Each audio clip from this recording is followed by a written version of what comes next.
یہ قائم ہوتا ہے کہ مکروہ کس کو کہتے ہیں۔ ہمارے ایک عزیز نے یہ سوال کیا کہ مکروہ کس کو کہا جاتا ہے، کیونکہ بہت ساری جگہوں پر ہم یہ بات سنتے بھی ہیں اور لکھا ہوا دیکھتے بھی ہیں کہ یہ عمل مکروہ ہے، اسے نہیں کرنا چاہیے۔ تو مکروہ کو سمجھنے سے پہلے ہمیں کچھ باتیں سمجھ لینی چاہیے۔ سب سے پہلی بات تو ہم یہ سمجھیں کہ اللہ تبارک و تعالیٰ نے جو احکامات ہم کو عطا فرمائے ہیں، ان احکامات کی جو بنیاد ہے وہ دو چیزیں ہیں۔ بعض احکامات وہ ہیں جو مامورات کہلاتے ہیں، بعض وہ ہیں جو منہیات کہلاتے ہیں۔ مامورات ان احکامات کو کہا جاتا ہے جن کو کرنے کا حکم دیا گیا ہے، منہیات وہ احکامات کہلاتے ہیں جن کو نہ کرنے کا حکم دیا گیا ہے۔ پھر یہ جو احکامات ہیں، چاہے وہ کرنے والے ہوں چاہے وہ نہ کرنے والے ہوں، یہ سب یکساں نہیں ہیں، برابر نہیں ہیں، سب کا حکم ایک سا نہیں ہے۔ اگر سب کا حکم ایک سا ہوتا، کرنے والوں کا اور نہ کرنے والوں کا، تو پھر انسانوں کے لیے دشواری تھی، انسانوں کے لیے مشکل تھی۔ انسان آسانی کے ساتھ اپنی زندگی کو بسر کرے، امت دشواریوں میں نہ پڑے، اس کے لیے احکامات کی درجہ بندی ہے۔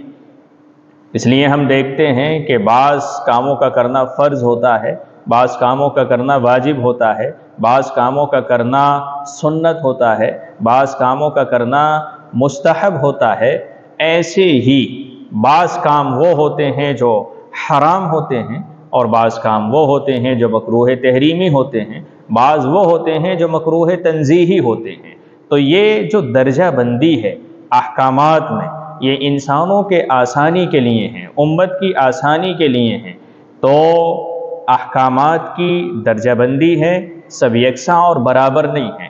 بعض لوگ یہ سمجھ لیتے ہیں کہ مکروہ کی اصطلاح فقہا نے اپنی جانب سے گڑھی ہے، تو یہ بات بالکل غلط ہے۔ نصوص کی روشنی میں فقہا نے اس طرح کی اصطلاحات قائم کی ہیں۔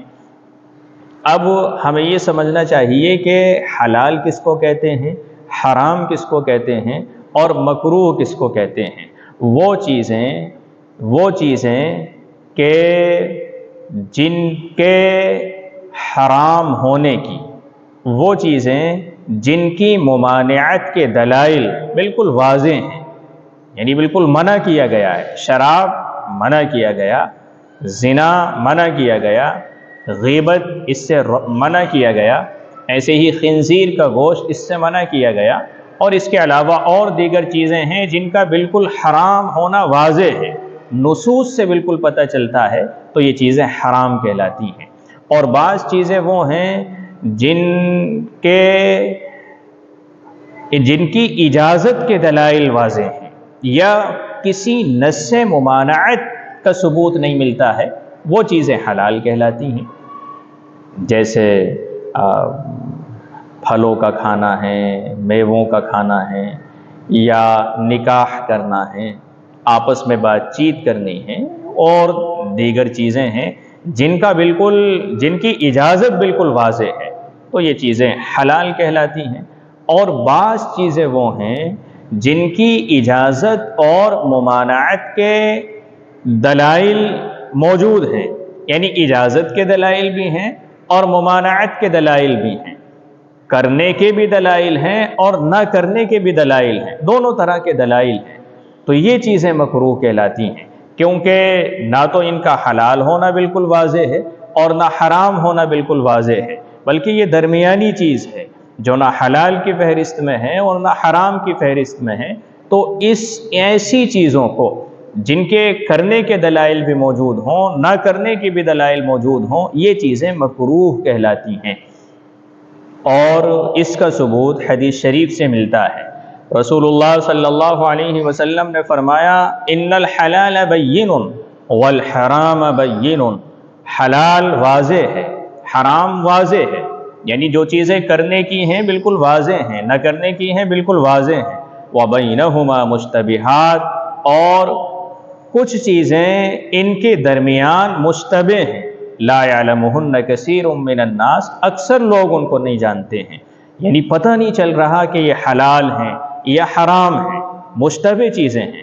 تو ایسی چیزیں جن کو حدیث میں مشتبہات کہا گیا ہے، فقہی اصطلاح میں ان کو مکروہات کہا جاتا ہے۔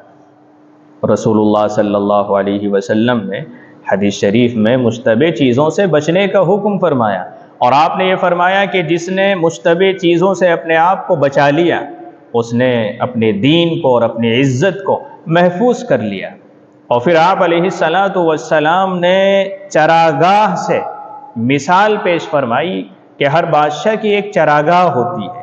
اگر کوئی چرواہا، بکریوں کا چرانے والا، اپنی بکریوں کو، اپنے ریوڑ کو، اپنے جانوروں کو کسی کی جو ملکیت ہے چراگاہ، اگر اس کے پاس لے کر چرانے کے لیے جائے گا تو اندیشہ ہے اس بات کا کہ وہ جانور اس کی چراگاہ میں داخل ہوں گے، اور پھر جب چراگاہ میں داخل ہو جائیں گے تو یہ چیز سزا کا ذریعہ بنے گی، جو اس کا مالک ہے وہ اس کو سزا دے گا۔ ایسے ہی وہ چیزیں جو مشتبہ ہیں، یعنی پتہ نہیں حرام ہے یا حلال ہے، جب انسان ایسی چیزوں میں پڑے گا تو پھر وہ حرام تک پہنچ جائے گا، اور حرام سے بچنا آسان نہیں ہوگا۔ تو مشتبہات جو حدیث میں ہیں ان کو ہی مکروہات سے تعبیر کیا گیا ہے۔ اب بعض جگہوں پر مکروہ تحریمی لکھا ہوا ہوتا ہے اور بعض جگہوں پر مکروہ تنزیہی لکھا ہوا ہوتا ہے، تو مکروہ تحریمی وہ چیزیں کہلاتی ہیں جن کی ممانعت کے دلائل زیادہ مضبوط ہیں، زیادہ قوی ہیں، اور وہ حرام سے زیادہ قریب ہے، وہ چیزیں مکروہ تحریمی کہلاتی ہیں، اور ایسی چیزوں کا چھوڑنا واجب ہے، ضروری ہے۔ ایسی چیزوں کا اختیار کرنا جو مکروہ تحریمی ہیں یہ گناہ ہے اور اس پر وعید ہے۔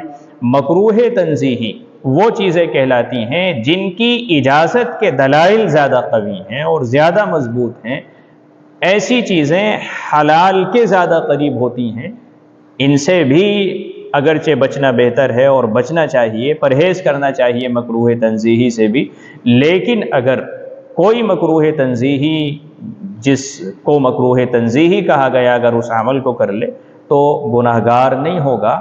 البتہ مکروہ تنزیہی کو بھی چھوڑنا ہی چاہیے، کیونکہ اصل چیز تو اللہ کا حکم ہے کہ اللہ نے منع فرمایا ہے تو ہمیں رکنا ہے، چاہے حرام ہو یا مکروہ تحریمی ہو یا مکروہ تنزیہی ہو۔ تو یہ مکروہ کی مختصر سی گفتگو تھی۔